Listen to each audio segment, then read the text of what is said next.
Hello mga kasaltik! Welcome to Madam P TV! Diba? Nauna yung sound effect ng bibig ko eh. No, anyway, this is for Earth sign, Taurus, Virgo, Capricorn. Take only what resonates. Hindi ito magre-resonate sa lahat. Alam mo na mangyayari ha. Kung regular ka na nanonood ng mga tarot reading, alam mo na hindi magre-resonate sa'yo. Ito pwedeng mag-resonate, pwedeng hindi. At saka pwede magkapalit-palit ang roles depende sa nangyayari sa'yo. Okay, gets? Gets. Also, this is for Earth sign, Taurus, Virgo, Capricorn. Ay, may iba pa tayong channel. Check mo na lang dyan sa description box. Yung mga channel na yan. So, mga hindi pa nakaka-subscribe, subscribe na ha. Basta alam mo sa sarili mong wala ka sa katinuan.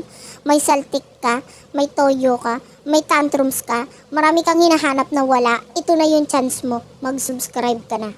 Anyway. This is for Earth sign, Taurus, Virgo, Capricorn. Ay, teka lang. Kunin natin yung main energy mo.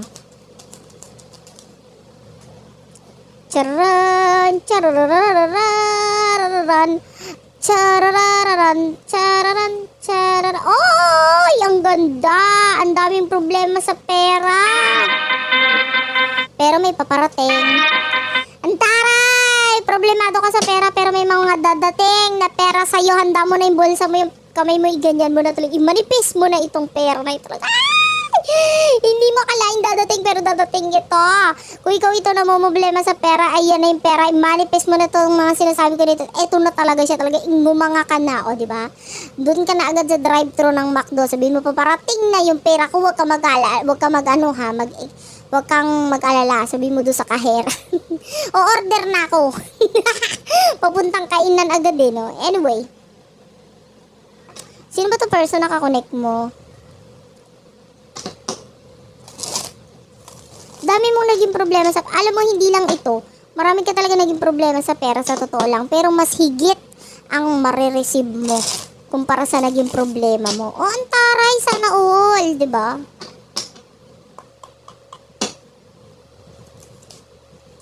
Okay. So, this is your person, the High Priestess. Ay. The Tower. Ay, this could be a past person. Ay, the Two of Swords, Gemini, Libra, Aquarius energy. Tapos nang magdesisyon na itong person ito sa totoo lang. Alam mo, kung may sikreto itong person ito, malapit na mabunyag kung ano yung sikreto niya sa'yo. Pwedeng nagtago siya sa'yo. Ano to, sindikato? Ba't may pagtatago? Anyway, nagtago itong person na ito. Pwedeng hindi niya sinabi or inamin ng totoo, pero malapit na rin niyang sabihin sa'yo totoo.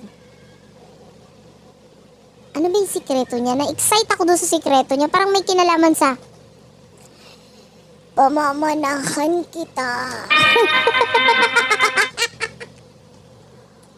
Nakakainis. Anyway, pwede kasi yung sikreto niya may kinalaman din sa pera eh. Pero anyway, hindi rin naman tayo magiging sure pa dyan. Alamin pa natin. What happened in the past? Alamin natin yung past, present, and then future with you and this person. For our Earth sign. Pass.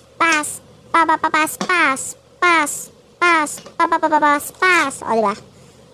Kailangan may background music habang o nagsishuffle. Para hindi ka naman naiinip. Anyway. Caffeine! Sabi ko na nga nag-ending sa inyo nitong person na ito eh. Pero alam mo, nag-ending sa inyo, pero hindi niya pa rin sinabi sa yung totoo. Pwedeng may kinalaman din yung sa emosyon niya ha. Pero hindi para sa lahat. Or pwedeng nga may kinalaman sa pera. Nagkaroon ng ending sa iyo nitong person na ito, pero hindi niya sinabi sa iyo yung totoo. Regarding sa emosyon niya, or regarding dyan sa pera na yan. The Golden Mirror. Alam mo, masyado siya naging makasarili eh. Wala siyang pakialam sa mga nararamdaman mo or whatsoever. Kung naman yung nag-end sa inyong dalawa, inisip niya lang yung sarili niyang hinayupak siya. Bakit pa siya nabubuhay? Siya isa sa pinakamalaking kuto dito sa lupa eh. Nakaka-stress eh, di ba? Ano, siya lang ang importanteng tao sa mundo? Bakit wala siyang pakialam sa nararamdaman mo, sampalin mo? Dali, susuportahan kita, dadaganan ko yung persona yan. Nai-stress ako, di ba? Anyway. Sabi ko na nga ba sinaktan ka nitong hinayupak na animal na ito eh. Di ba? Bigyan, latiguhin mo sa ilong. Di ba? Para malaman natin, nakaka-stress eh. Parang ako gusto ko rin gumanti eh. Di ba? Parang gusto ko rin sa bunutan. Para kumbaga, makikikuyog din ako. Kuyugin mo lang ng konti. Pitikin mo lang ng konti, ako nagagawa ng iba. Sa stress ko din sa personet, nag-end sa inyo pero wala siyang pakialam. Inisip niya ang sarili niya. Parang okay lang kahit masaktan ka. Basta ang malaga, nasaktan man ako pero pwedeng sa akin na lang yun. Sa akin na lang, di ko naaaminin sa'yo. Itong person mo, nakaka-stress. Okay? Pero alisin natin yung stress na yun. Ayun o, heartbroken! Sinaktan ka ng animal na ito. Bakit ganito na nananakit ng damdamin? What is the present moment kung sinaktan ka nitong person na ito in the past?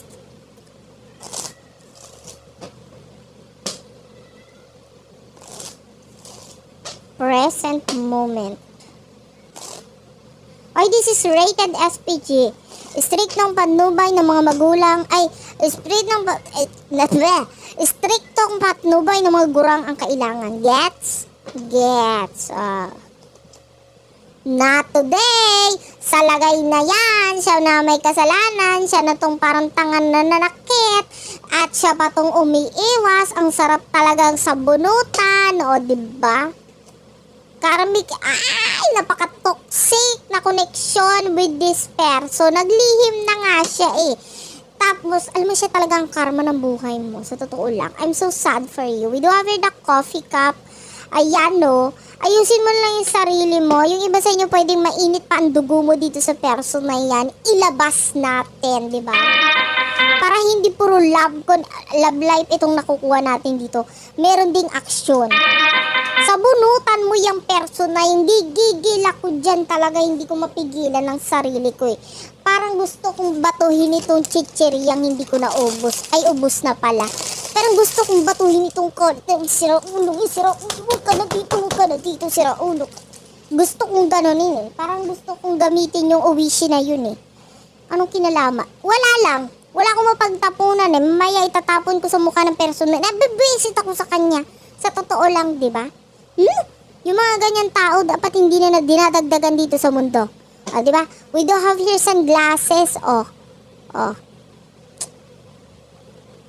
Yung iba sa inyo pwedeng inilagay sa third party situation kaya nagkaroon ng separation sa inyo dalawa na. Ayan axe. Separation. The snake. Ayan may hinayupak na ahas dito. Ayan yung third party. Na pwedeng yung iba sa inyo ini-stock mo ngayon si third party. Na itinago sa iyo ng person mo. Na ngayon hindi niya maamin sa iyo na hinayupak siya. Aminin niya na dahil alam mo naman na ang totoo. At saka ano pa itatago niya wala naman na. Diba? Kaka-stress yung person mo, nagmamaasim. Alamin natin what will happen in the near future. Kaya ka nagagalit lalo because of the third party, diba? Super, so ayun karmic relationship. Alam mo kung nakawala ka na dito sa hinayupak na ito, buti na lang, diba? Sakalin mo na lang. Pwede mo na siya sakulin kasi wala na siya sa buhay. Gusto talaga may sakalan no? Anyway. At siya pa ito nagdadalawang isip may pagdadalawang isip. Asan siya nagdadalawang isip? Buti may isip siya. What will happen in the near future for the both of you? For you and this person. Girl with the snake. Ayan na naman yung ahas. Sinasabi ko sa'yo sumusunod sa person mo Wala tayong magagawa. Talagang yung person na yan ay talagang yung third party na yan, talagang nandyan na yung kadikit na yan ng person mo. Ay, nai-stress ako sa third party. Ba't nakikigulo dito? Ayan na naman yung snake na babwisit na yan. Hindi mawala-wala yung ahas na yan. And in the future, nandiyan pa rin yung ahas na yan. Kaya kung ako sa'yo, yung person mo nagpatuklaw, tuktukan mo yung person mo, pati yung ahas. Tanga-tanga. Nagigigil ako, hindi ko tuloy maiwasan hindi sabihin yung word na tanga-tanga Yung person mo kasi ba't pumatol dito? The runner, o ikaw naman, lumalayo ka in the near future. Siyempre, alangan magtuklaw ka doon. Alangan makigulo ka doon. Ginusto niya makipagtuklawan. Siya na nga tong inihain pa yung legs niya para o pati yung pagitan ng legs niya para laang dito sa ahas na ito. O makita mo yan, ayan o. O, di ba? Ito ha, pag ano-anuhin natin ang istorya ha. O, ito yung ito yung person mo, mukha naman tao, di ba? Pero andyan yung ahas, ayan nakapulupot oh. Ayan yung ahas nakapag-itan sa inyong dalawa in the near future, pero ikaw lumalayo ka na lang, nagpaparaya ka na lang in the near future. Tama lang yung ginagawa mo, na lumayo ka na lang dito sa person mo, okay? Na kikinig ka sa sarili mo at tama lang yun. At saka yung and the best part sa'yo, once na nag-let go ka talaga. Bahala siya sa buhay niya. Doon na siya sa animal na yun. Pareho silang animal. O diba? Kakampi kita dito eh. Tama! I-cheer pa kita. Galing tumakbo. Yeah! Galingan mo pa. O diba? I-cheer pa kita kung paano ka tumakbo dito sa hinayupak na ito. O anyway, kaklarify natin yan. Ay, ayan oh, may emotions na na-involved doon sa kanilang dalawa ng person niyang hinayupak, di ba? O, the cassette is here. Alam mo yung animal na yon, hindi siya mananahimik eh. Ayun si third panty. Hindi siya matatahimik eh. Bakit? Kasi natutroma pa rin siya sa koneksyon na meron sa inyo. Kumbaga nagsiselo siya sa'yo dun sa person mo kahit pass ka na ng person mo. Ay, sa lagay na yun siya pa yung nagselos ha. Wow!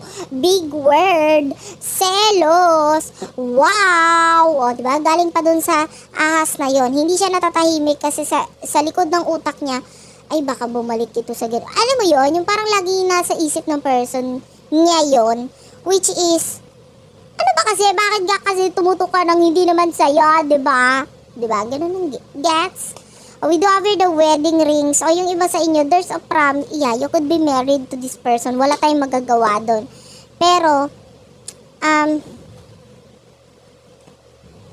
yeah, the butterfly is here and the self-indulgence. Ito yung pinaka-advice sa'yo.